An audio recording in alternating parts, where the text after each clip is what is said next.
Ah, ça volait bas. Nous avons maintenant la chance d'avoir en ligne, je crois depuis le midi, Yves Montand, qui regarde cette émission depuis le début. Et j'ai voulu qu'Yves Montand soit à l'antenne ce soir parce qu'il a connu Coluche dans des circonstances très particulières. Bonsoir Yves. Bonsoir, comment ça va? Bien. Ça va, je vous remercie d'être fidèle au rendez-vous.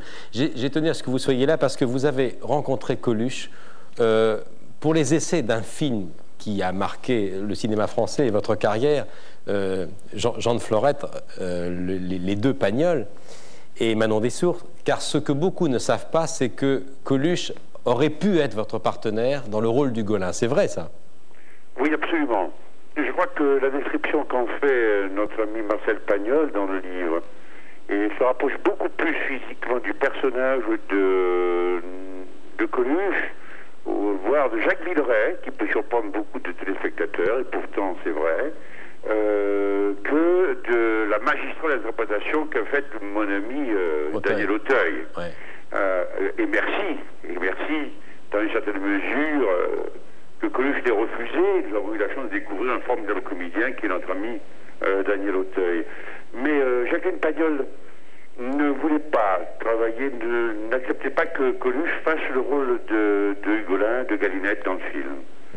Et notre ami Coluche a dit, écoutez Jacqueline, bon je comprends parce que vous êtes gênée du fait que j'ai l'accent parisien, mais je voudrais simplement faire l'essai faire un essai et vous jugerez, et ce que vous direz, le verdict que vous donnerez à la fin de l'essai, je l'accepterai. Mais je dois faire un essai. Alors je crois que l'essai a eu lieu chez vous en Normandie. Exactement. À Auteuil. Oui, vous aviez pris vous le costume, le chapeau, les oripeaux du papet. Oui, parce que je ne voulais absolument pas faire le rôle. Oui. J'étais en train de tourner à ce moment-là, mondial. Oui. Je l'avais arrêté pendant quelques temps. J'adorais Pagnol. Je lisais pour mon plaisir parfois les passages de Pagnol à Sivonne qui éclataient vraiment de rire parce que nous l'avons aimé tendrement. Et à ce moment-là, Claude Berris, assez, je veux dire, sournoisement, m'a demandé de faire l'essai avec Coluche. Le gars Coluche a demandé, je ne peux faire l'essai que si mon temps accepte de me donner la réplique. Et pour lui donner la réplique, je lui ai dit, bon, très bien, je vais le faire, mais qu'il n'y ait pas de malentendu. J'aurais toujours le temps de prendre 20 ans de plus. Et ça viendra toujours assez vite. Et puis je lui ai dit, non, alors dans ces cas-là, porte-moi un chapeau noir, avec une moustache, pour qu'il n'ait pas mon visage, même s'il est assez marqué, mais pour lui donner au contraire le visage du papé, ce que j'imaginais moi être le papé, si vous voulez. Bien sûr. C'est ce qu'on a fait. Ils m'ont piégé, bien entendu. Yves, on va regarder ce document que nous a passé Claude Berry. C'est un document tout à fait extraordinaire. Coluche a les cheveux de rouge, c'est le rouquin. Oui, et il essaie d'être Hugolin. C'était quand même un document extraordinaire. Regardez. Je crois. Et dis-moi, je pensais à un truc. Bon, ça n'est pas encore sûr, mais je pensais peut-être je me raserai la moustache. Ouais, peut-être, ça dépend de la figure qu'on a. Oui, des fois, la moustache, ça plaît aux femmes. Il y en a deux que tu connais et qui vont à la messe tous les matins. Et bien, elles aiment bien me caresser la mienne. Ah oui, mais ça me fera pas ça. Non, c'est pas son genre. Ça serait trop beau, non. Non, puis son père, il n'avait pas la moustache, tu vois. Puis l'instituteur, il est tout rase, donc, non. Enfin, je peux toujours essayer, hein. Et j'avais pensé, tu vas pas te moquer, hein, un peu de parfumerie dans les cheveux. Qu'est-ce que tu en penses? Je crois que ça leur plaît, si toi tu peux le supporter. Moi, j'ai jamais pu, ça m'entête.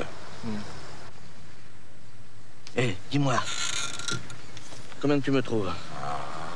Hein? Ah, là, Gamel, écoute, je crois que comme tu es là, tu pourrais épouser la fille du papa. Tu sais, franchement, je me rencontrerais dans la rue, je n'oserais pas me parler. C'est bon, coup, moi. Et voilà. Coluche n'a pas été Hugolin, mais vous, oui, vous avez été le papé. Oui, c'est une grande chance. Quand j'ai vu les essais, j'ai accepté de faire le rôle, oui. Alors maintenant, je voudrais revenir sur le passé de Coluche. Je crois qu'il y a beaucoup de points communs entre Coluche et vous. Vous êtes italiens d'origine tous les deux.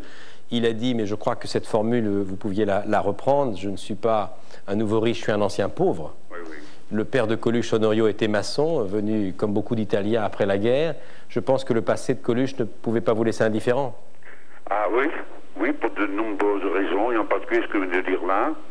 Il avait raison, nous sommes des anciens pauvres qui sommes devenus riches, pas des nouveaux riches, des riches, oui, parce que notre argent, nous l'avons gagné en faisant ce que nous aimons le plus au monde, lui, à travers ce qu'il a fait dans les principaux sketchs que nous venons de voir, en particulier la conférence de presse, je trouve ça fabuleux, surtout ça, j'ai trouvé ça extraordinaire, et y compris lorsqu'il fait appel aux abstentionnistes. Aux abstentionnistes, je trouve que c'était les morceaux, pour moi, pour ce soir, de ce qu'était vraiment Coluche, parce que c'est pas toujours bien rendu, aussi dévoué que l'on soit, et avoir le professionnalisme que vous avez, l'honnêteté que vous avez, la courtoisie que vous avez. Vous savez très bien que dans notre spectacle, dans notre métier, tous les gens de la profession vous aiment beaucoup, Michel Drucker. Mais c'est très difficile de rendre vraiment la personnalité et le vrai talent de notre ami Coluche, qui allait bien au-delà de simple sketch ou d'une simple, comment dirais-je, une parole volontairement provocatrice. C'est quelqu'un de beaucoup plus grand que ça, mais que pas toujours on arrive à cerner à travers la télévision. Parce qu'évidemment, l'émotion se mêle à tout ça, on a une forme de respect, il y a une forme de sacralisation parfaitement méritée, mais qui dépasse parfois les bords, et c'est beaucoup plus gênant parfois que positif. Voilà ce que je voulais vous dire. Alors, regardez la dernière partie de l'émission, indirectement elle vous concerne, puisqu'on va vous retrouver tout à l'heure, le jour des obsèques de Michel Colucci. Et je voudrais vous remercier, Yves, d'avoir été fidèle au rendez-vous, et à bientôt. À bientôt, merci. Merci beaucoup. Au revoir. On retrouve maintenant